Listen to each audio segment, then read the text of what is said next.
이렇게 한번 축복합시다. 당신의 자녀가 잘 될 것입니다. 아멘. 너의 믿음대로 질지니라. 수로보니게 여인이 주님께 찾아왔을 때에 주님이 말씀하십니다. 그 여인을 개라고 호칭하면서도 멀리 했지만은 그 여인은 그게 머물지 아니하고 개도 주인의 밥상의 것을 먹고 자랍니다 하는 믿음을 통하여서 그가 고침을 받았습니다. 그냥 우리가 하는 말이 아니라 당신의 자녀가 잘 될 것입니다고 했을 때 그 말을 믿음으로 받아들일 때에 여러분의 자녀가 잘 되는 역사가 일어나게 될 줄 믿습니다. 성경은 믿음을 강조를 하고 있습니다. 사람은 무엇으로 믿는가, 무엇으로 구원을 받는가. 오직 한 가지, 성도는 믿음으로 구원을 받습니다. 그래서 하나님께서는 사도 바울을 통하여서 이렇게 말씀하셨습니다. 로마서 3장 28절 말씀에 보면은 그러므로 사람이 의롭다 하심을 얻은 것은 율법의 행위에 있지 않고 믿음으로 되는 줄 우리가 인정하노라.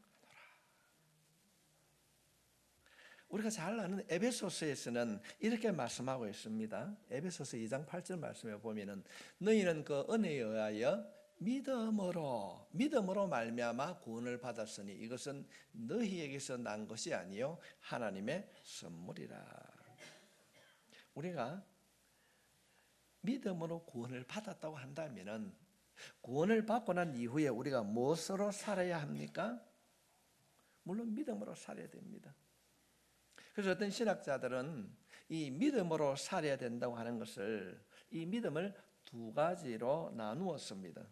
첫 번째는 구원받은 믿음과 살아가는 믿음인 것입니다. 구원받은 믿음은 주님을 마음에 영접하는 것을 의미하게 됩니다.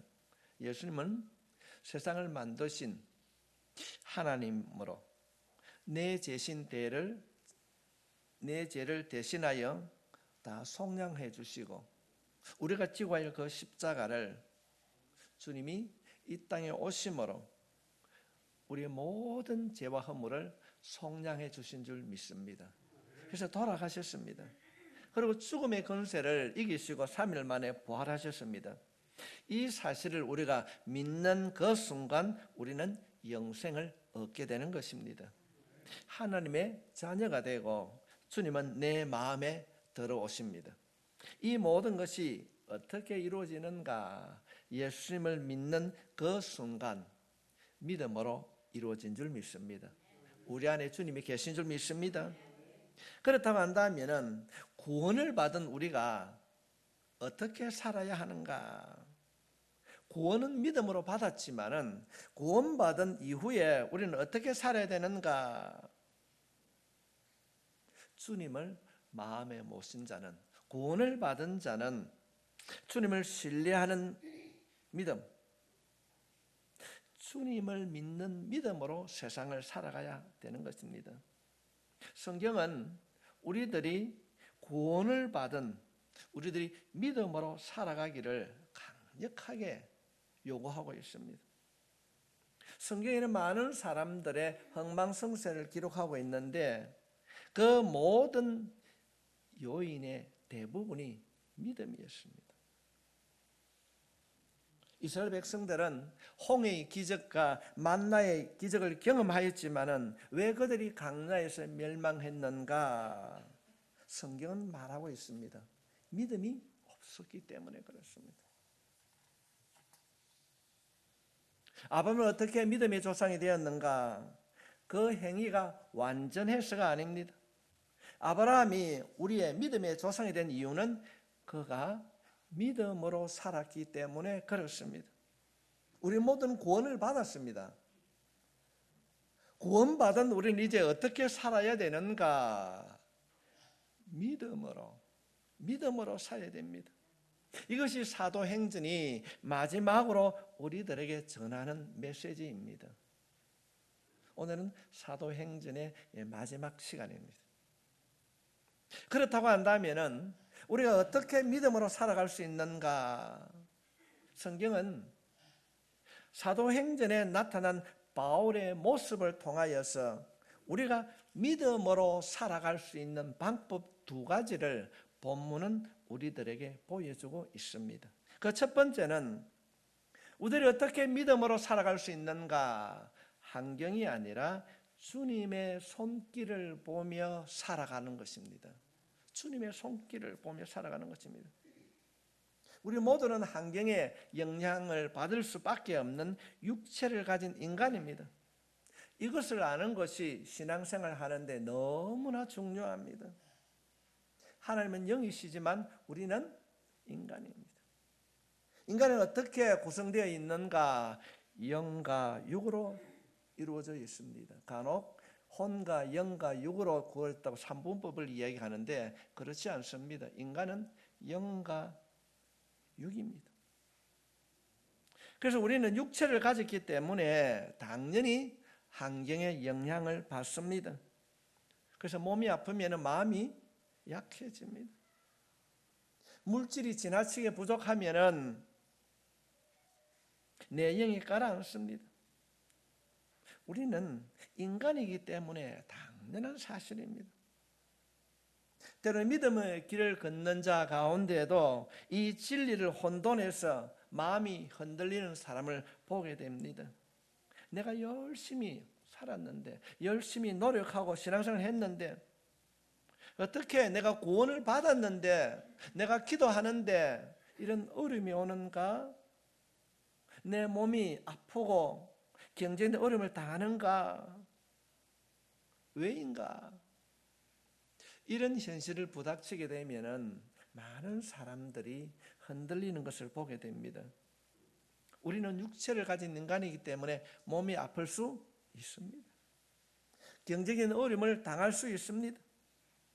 내 안에 있는 정신세계와 영혼이 영향력을 받습니다. 다시 말하면 우리는 환경의 영향을 받을 수밖에 없는 존재인 것입니다. 환경의 영향을 받는다는 것이 무엇입니까? 우리가 절대적으로 환경의 지배를 받는다는 말일까요? 환경의 절대적인 지배를 받을 수밖에 없다고 생각하는 것일까요? 아닙니다. 우리는 환경의 영향을 받는 존재이지만 결코 환경의 지배를 받는 자는 안 된다고, 환경의 지배를 받는 자는 받아서는 안 된다고 성경은 우리들에게 가르치고 있습니다. 우리가 믿음으로 살게 되면 환경의 영향을 받지만은 그러나 그 환경의 지배를 받지 않고 우리는 환경을 다스리며 살아갈 수 있습니다. 성경은 말씀하고 있습니다. 이것이 믿음으로 살아가는 성도의 삶의 특징인 것입니다. 오늘 본문에서는 이 사실이 너무나도 분명하게 나타나고 있습니다. 우리 이전 시간에 계속 살펴보았듯이 바울은 드디어 로마에 도착했습니다. 이 마음이 얼마나 설레었을까요? 하나님께서는 몇 번이나 바울에게 나타나셔서 말씀하셨습니다. 바울아, 내가 로마에 가서 복음을 전해야 된다. 바울은 하나님의 말씀을 따라서 로마에 가기를 간절히 원했습니다. 얼마나 간절히 원했습니까? 그는 설레는 마음으로 로마에 도착했는데 기다리는 것은 그를 환영하고 그를 맞이하는 전도 집회가 아니라 죄수의 신분으로 감옥에 갇혀 있습니다. 그가 그렇게 원했던 하나님의 명령을 따라서 로마에 도착했는데 로마에 도착한 그의 환경은 해당에 나가서 복음을 전할 수가 없었습니다. 시장에 나가서 사람들을 마음대로 만날 수도 없었습니다. 지금 바울은 죄수의 신분으로 감옥에 갇혀 있습니다. 얼마나 실망했을까요? 내가 이렇게 감옥에 갇히기 위해서 내가 이렇게 힘든 길로 내가 로마에 왔는가? 지금 그는 죄수의 신분으로 지금 로마의 감옥에 갇혀 있습니다. 인생의 가장 어렵고 실망하는 시기는 희망이 사라지는 시기라. 인간이 가장 절망하는 때가 어느 때인가? 희망을 잃어버린 때라는 것입니다. 이 사실을 깨달았던 신곡을 기록한 단테가 뭐라고 썼는가 하면은, 그가 그 책에 보면은 지옥을 가는데 지옥 입구에 큰 간판이 달려 있습니다. 큰 간판이 있습니다. 그 단테가 쓴 그곳에 보면은, 신국에 보면은 그 지옥 입구에 달려 있는 간판에 이런 글귀가 새겨져 있습니다. 세상의 모든 희망이 사라진 곳. 여러분, 지옥이 어떤 곳이라고요? 세상의 모든 희망이 사라진 곳. 단테가 표현하고 있는 지옥의 입구의 팻말이었습니다. 지금까지 바울은 수많은 고난을 겪었지만은, 어려움을 당하였지만은 희망을 품고 그가 극복해 왔습니다. 그의 희망은, 그가 소망하는 것은 로마에 가서 복음을 전하는 일이었습니다. 우리가 앞서서 살펴보았지만은 그가 로마에 오기까지 얼마나 많은 고난을 겪었습니까? 지금 예루살렘에서 체포가 되어서 지금 로마로 압송되기까지 억울하게 어떤 확정 판결도 받지 아니하고 지금 가이사라 감옥에서 2년 동안 갇혀 있습니다. 풍랑을 만나서 죽을 고비도 겪었습니다. 그런데 그가 그렇게 고생하고 로마에 왔는데, 로마에서 복음을 전해야 되는데, 그 일들을 이루기 위하여서 수많은 어려움을 참고 견뎌왔습니다. 그런데 막상 로마에 와서 도착해 보니까 죄수의 몸으로 갇혀 있습니다. 성도 여러분, 이 바울의 심령을 이해할 수 있겠습니까? 어쩌면 모든 것을 포기할 수도 있습니다. 좌절할 수도 있습니다. 원망의 마음을 가질 수도 있었을 것입니다. 하나님에 대한 의문을 가질 수도 있습니다. 하나님이 정말 살아계시는가? 너는 로마에 가서 복음을 전하여야 된다고 했던 그 주님이 정말로 지금도 여전히 살아계시는가? 그러나 우리가 성경 말씀을 살펴보면은 본문 어디에서도 바울이 하나님을 의심하거나 낙심하거나 좌절했다는 흔적을 찾아볼 수가 없습니다. 바울은 자신이 이해할 수 없는 그 어려운 환경 속에서도 자신에게 주어진 사명의 길을 굳건하게 걸어갔다고 본문은 보여주고 있습니다. 그는 감옥에 있었기 때문에 거리에 나갈 수가 없었습니다. 해당에 나가 설교를 할 수도 없었지만은 그는 그 어려운 환경 속에서도 사람들을 감옥으로 초대해서 복음을 전하였습니다. 17절 말씀입니다. 사흘 후에 바울이 유대인 중 높은 사람들을 청하여 그들이 모인 후에 이르되, 여러분 형제들아, 내가 이스라엘 백성이나 우리 조상의 간섭을 배척한 일이 없는데 예루살렘에서 로마인의 손에 죄수로 내준 바 되었으니. 그가 지금까지 지나온 일을 말씀을 하시면서 그가 복음을 전했습니다. 지금 바울은 특이한 감옥살이를 하고 있습니다. 자신의 돈으로 전셋집을 얻어서 그곳에서 사람을 초청해가지고 복음을 전하고 있습니다. 그런데 이 전셋집을 로마 황제의 친위대가 3교대로 지켰습니다. 바깥으로 나갈 수는 없었지만은 그러나 사람을 청할 수는 있었습니다. 어떻게 이런 일이 가능했는가? 여러 학자들이 여러 가지 의견을 가지고 있지만은 바울이 로마에 압송되는 과정에 그가 함께 겪었던 일들을 알고 있는 천부장이나 백부장들이 이 바울을 신뢰했습니다. 배가 파산이 되어서 죽게 되었을 때에 모두가 다 포기를 했습니다. 그러나 바울은 하나님의 인도하심을 따라 소망을 잃어버린 그들에게 희망을 주었고, 또 그들을 인도해 주므로 그 배에 탔던 사람이 한 사람도 나고자가 없이 로마에 도착을 했습니다. 아마도 지금 이 바울을 지키고 있는 백부장들에게, 로마 군사들에게 이 바울이 지난 일들을 말을 했을 것입니다. 저 사람은 보통 사람이 아니야. 우리가 흔히 알고 있는 이 유로글로 태풍을 만났을 때에 저 사람이 한 대로 우리가 했더니 우리가 무사히 그 태풍을 극복하고 로마에 도착할 수 있었어. 지금 바울은 제수의 신분이지만은 아주 특별한 감옥, 자신이 전셋집을 얻어서 그곳에서 밖으로는 나갈 수는 없었지만은 사람들을 얼마든지 초대해서 그들에게 복음을 전하고 있습니다. 어쩌면 아마도 면회 시간이 안 정해져 있었겠습니까? 낮에는 사람을 초청하고 복음을 전하고 사람이 돌아가고 아무도 없는 밤에는 그가 편지를 썼습니다. 로마 감옥에서 낮에는 사람을 초청하여서 복음을 전하고 밤에는 그가 편지를 썼는데 감옥 안에서 쓴 편지라 그래서 우리가 옥중서신합니다. 그가 밤에는 편지를 썼는데 그것이 옥중서신인데 에베소서, 빌립보서, 골로새서, 빌레몬서입니다. 아마도 바울이 그 감옥에 갇혀 있지 아니했다면은 이 옥중서신 네 권을 쓸 수 없었을 것입니다.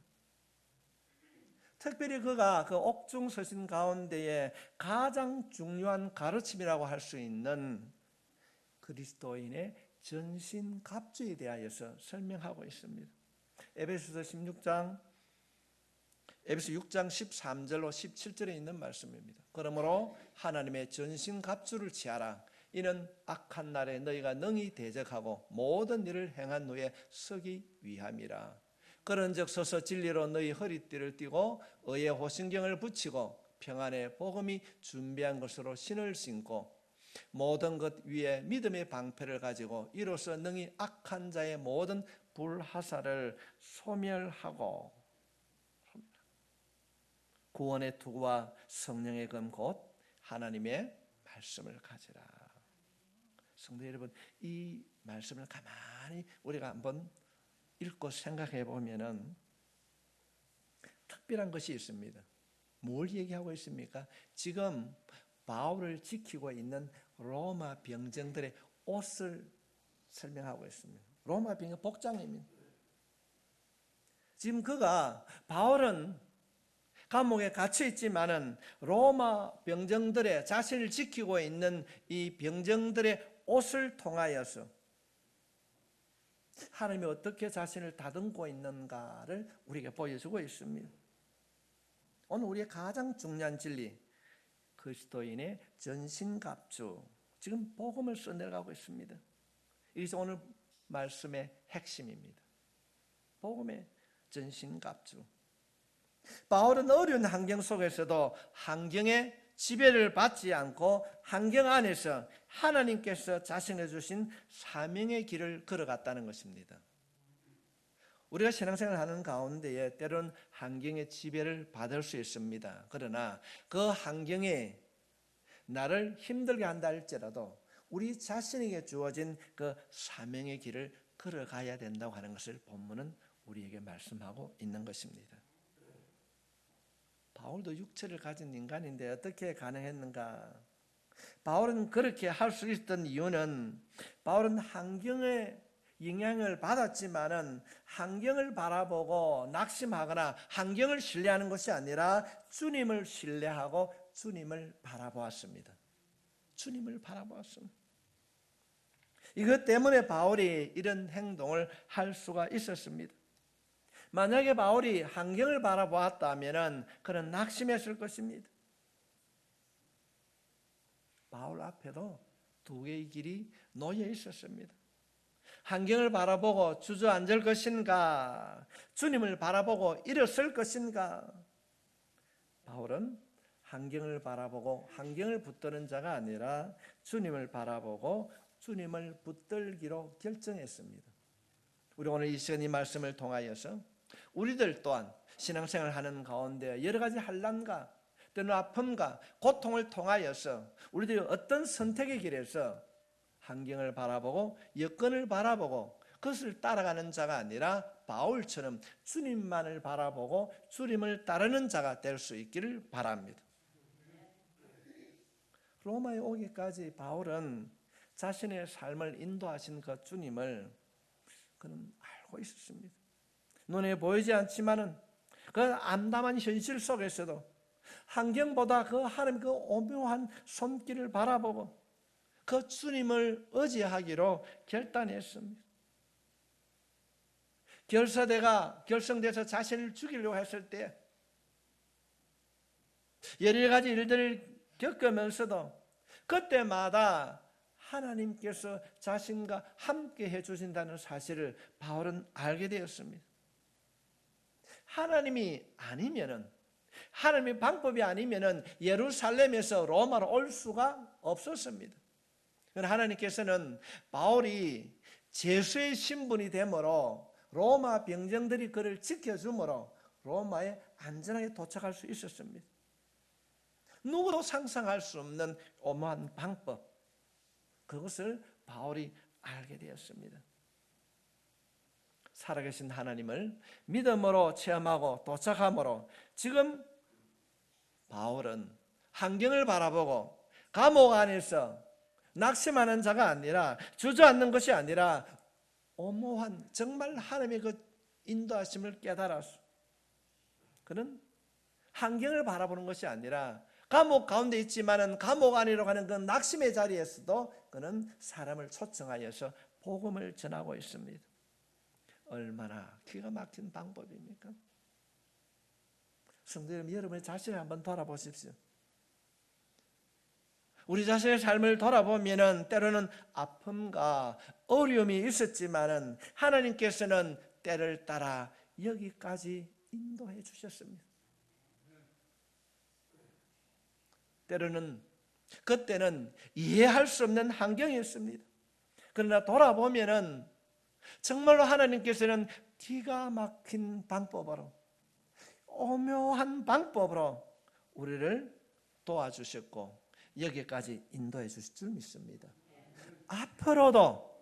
앞으로도 그렇게 내가 생각할 수 없는 방법으로 하나님은 우리를 도와주실 줄 믿습니다. 우리는 이 주님의 손길을 붙들어야 될 줄 믿습니다. 시시각각으로 변하는 환경을 우리가 의지하는 자가 아니라 어떠한 형편에서라도 우리를 선한 길로 인도해 주시는 주님을 바라보고 주님께 초점을 맞추고 주님을 붙잡고 살아가는 여러분이 되시길 주님의 이름으로 축복합니다. 우리가 환경보다, 어떤 주어진 어떤 여건보다 하나님을 신뢰할 때에 이 땅을 믿음으로 살아가게 되고 승리하게 될 줄 믿습니다. 우리는 믿음으로 살아가기 위해서는 환경이 아니라 주님을 붙잡고 주님을 바라봐야 될 줄 믿습니다. 구원받은 우리가 어떻게 세상을 살아가야 되는가? 두 번째로는 형편에서라도, 어떤 형편에서라도, 어떤 환경에서라도 주님을 바라보며 최선을 다해라. 최선을 다해라. 오늘 본문은 바울의 옥중 생활을 생생하게 전해주고 있습니다. 그 가운데에 특별한 것이 있습니다.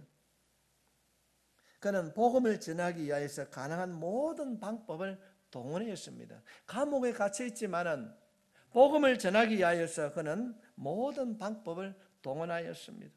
23절에 있는 말씀 보겠습니다. 그들이 날짜를 정하고 그가 유숙하는 집에 많이 오니 바울이 아침부터 저녁까지 강론하여 하나님의 나라를 증언하고 모세의 율법과 선지자의 말을 가지고 예수에 대하여 건하더라. 저녁까지 강론하였더라. 오늘 말씀에 보면 바울은 감옥에 갇혀 있지만은 그는 세 가지 일을 했습니다. 강론하였더라. 강론이란 말은 그 집에 초청하여서 초청받아 온 사람들에게 하나님의 말씀을 알기 쉽게 가르쳐 주었더라. 그런 내용입니다. 증언이란 말은 하나님의 말씀을 확신 있게 강하게 전했다는 것입니다. 주님이 내가 태풍을 만나서 유로굴라라는 태풍을 만나서 이렇게 어려움에 처했지만은 주님께서 나를 이렇게 지키시고 인도해 주셨다. 내가 예수 믿는 사람을 핍박하는 삶을 살았는데 다메섹 도상에서 주님께서 친히 말씀하셔서 내가 변화되었다. 이런 이야기를 자신 있게 말씀을 했다는 겁니다. 권하다는 말은 부드럽게 터치한다는 말입니다. 하나님의 말씀을 머리로만 나는 것이 아니라 자신의 삶 속에 적용할 수 있도록 아주 세심하게 말씀해 주셨다는 것입니다. 한마디로 말씀을 드리면은 바울은 감옥에 갇혀 있었지만은 말씀을 가르칠 수 있는 모든 방법을 통하여서 그가 가르쳤습니다. 그냥 오미는 무작정 하는 것이 아니라 우리가 특별히 이 말씀 가운데 그들이 날짜를 정하고 요즘 말하면 어떤 말입니까? 젊은이들이 하는 말로는 스케줄을 짜고 어른들의 말로는 계획을 했어. 복음을 전하기 위하여서 그는 스케줄을 짜서 최선을 다하고 있음을 보게 됩니다. 바울의 마음을 한번 묵상해 보십시오. 우리는 지금 현재 1년이 넘게 코로나로 인하여서 신방을 하지 못하고 있습니다. 그리고 바울의 모습 보면 사람들이 바울이 있는 곳으로 찾아오고 있습니다.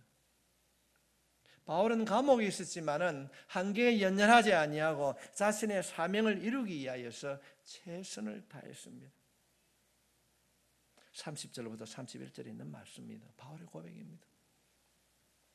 바울이 온 이태를 자기 셋집에 머물면서 자기에게 오는 사람을 다 영접하고 하나님의 나라를 전파하며 주 예수 그리스도에 관한 모든 것을 담대히 거침없이 가르치더라.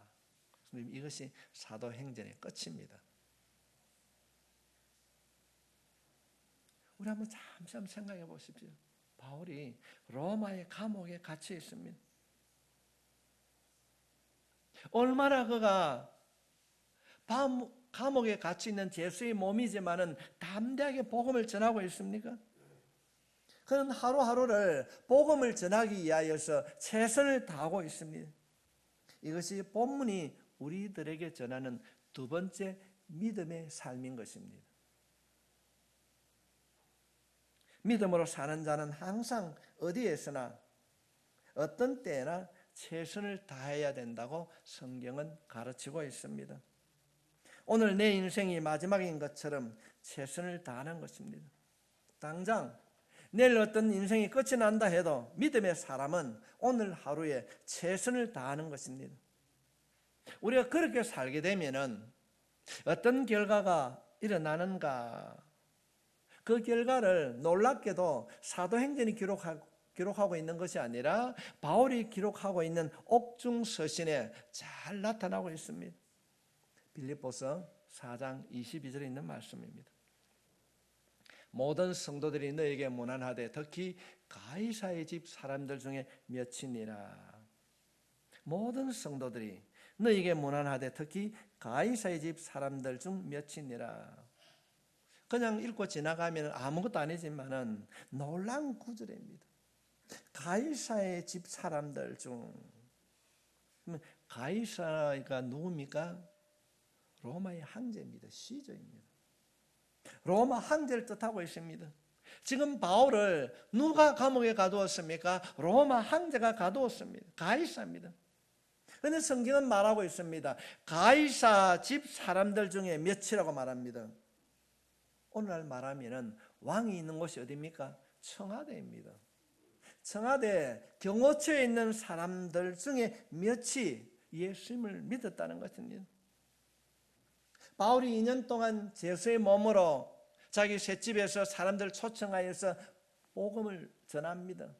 그럴 때에 바울을 지키고 있는 이 경호원들 중에 늘 하는 말을 전하니까 그 말을 듣고 그들이 예수님을 믿게 되었다는 것입니다. 이 일로 인하여서 로마가 기독교 국가로 변합니다. 기독교로 변합니다.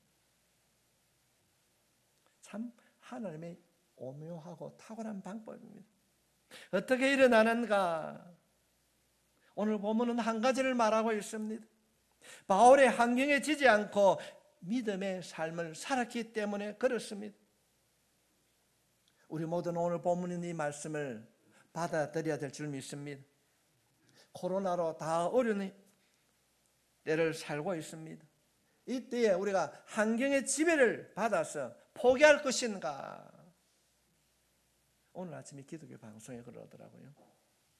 동안교회 김형준 목사님이 설문조사를 했는데 오던 사람들이 교회 와서 꼭 예배를 드려야 되는가는 60%, 안 들어도 가정에서 들어도 된다는 사람이 40%. 여러분 어떻습니까? 우리 모두는 눈을 들어 환경을 바라보기보다는 주님을 바라볼 수 있기를 바랍니다. 내일 바라보기보다는 오늘 주어진 환경, 그곳에서 최선을 다하는 삶을 살게 될 때에 하나님께서 지켜주실 줄 믿습니다.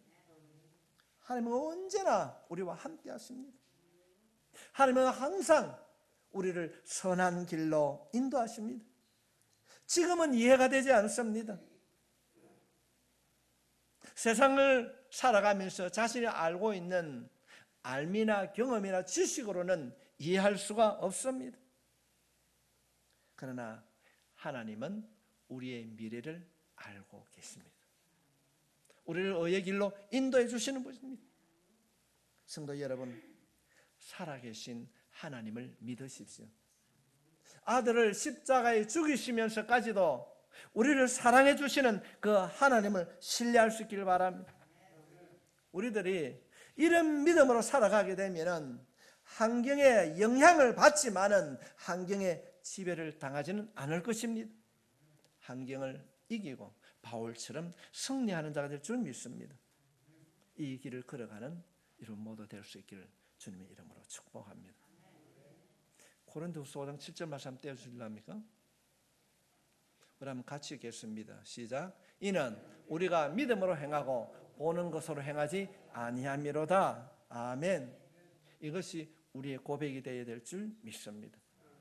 환경을 바라보고 주진 여건을 바라보고 낙심하거나 그곳으로 따라가는 자가 아니라 주님을 바라보고 약속된 말씀을 믿고 걸어가는 이 시대의 참된 제자의 삶을 살아가는 우리 모두가 되시길 주의 이름으로 축복합니다.